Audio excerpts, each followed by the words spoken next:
大家好，我是老李，今天和大家分享一下如何在照片上增加光感。比如这张照片，像这个地方、这个地方，还有这个地方受光比较强烈的部分，那么我们如何给它增加更强烈的光感呢？首先，我们先建立一个新的图层，然后把图层的模式改为颜色简淡。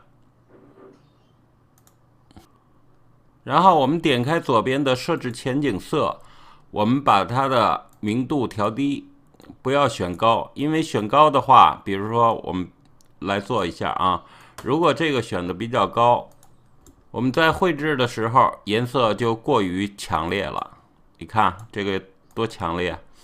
所以我们不能把明度调得太高，所以这里的明度我们尽量给它调低一些，尽量调低，而不是要调高。然后我们按下确定，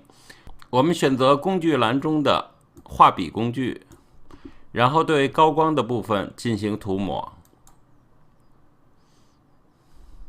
你比如说刚才说的这个地方、这个地方，还有这里，只是对它光线比较强烈的地方进行调整。好，然后我们比较一下，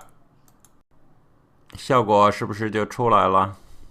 好，这就是我今天和大家所分享的如何增强照片的光感。我是老李，感谢大家收看，我们下次见。